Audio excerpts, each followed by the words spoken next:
আজকে চিংড়ি মাছ রান্না করব। তো এখন আমি একটু হলুদ দিয়ে আগে মাখিয়ে নেব চিংড়ি মাছটা। আমি একটু ভেজে নেব, কারণ চিংড়ি মাছটা একটু বোধ হয় যখন কিনেছে তখন একটু নরম লেগেছিল আমার কাছে।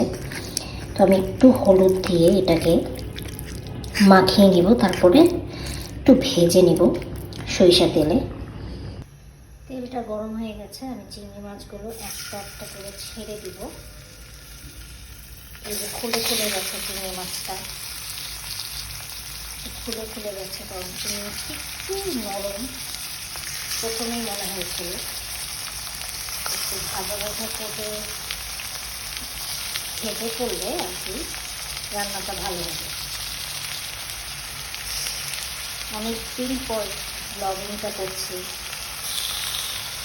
বাচ্চা নিয়ে আসলে ব্লগিং করাটা হয় না। একটু ভাজা ভাজা হোক, তারপরে আমি চিংড়ি মাছগুলো উঠিয়ে নেব, দেন রান্না স্টার্ট করব। চিংড়িটা ভাজার পর আমি সেম তেলে একটু বেশি করে পেঁয়াজ দিয়ে দেবো।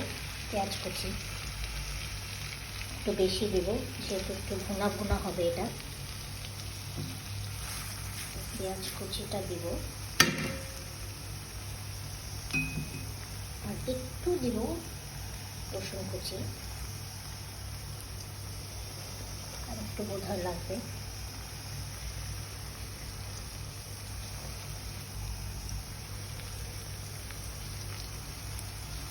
এটাকে একটু ভেজে নেব। তেল আমি একদম কম দিয়েছি, অনেক কম তেল দিয়েছি। তো এটা একটু ভাজা ভাজা হোক। এখন দিয়ে দিব লবণ। লবণ দিয়ে দিব পরিমাণ মতো, যেহেতু চিংড়িতে লবণ দিইনি।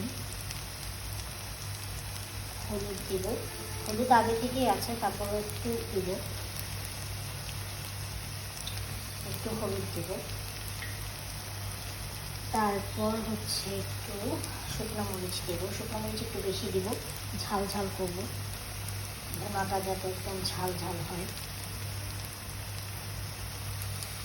তো বেশি ঝাল ঝাল করার জন্য আমি একটু বেশি শুকনো মরিচ দেব।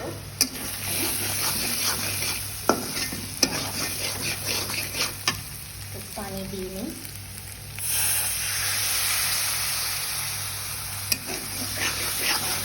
ভালো করে এটাকে কষিয়ে দেব।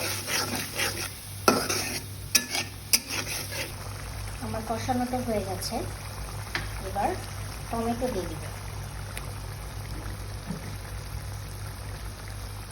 টমেটো একটু বেশি দিব।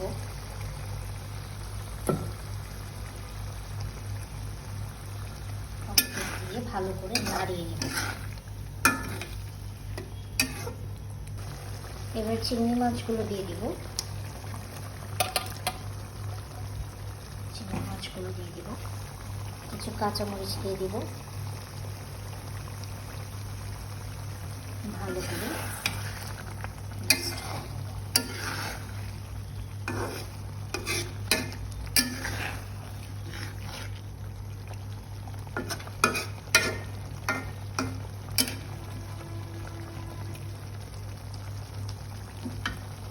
নামানোর আগে বেশি করে ধনিয়া পাতা দিয়ে দেব।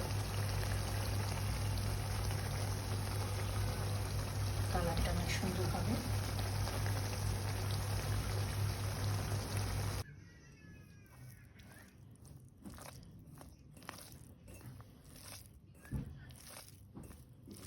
আজও মজা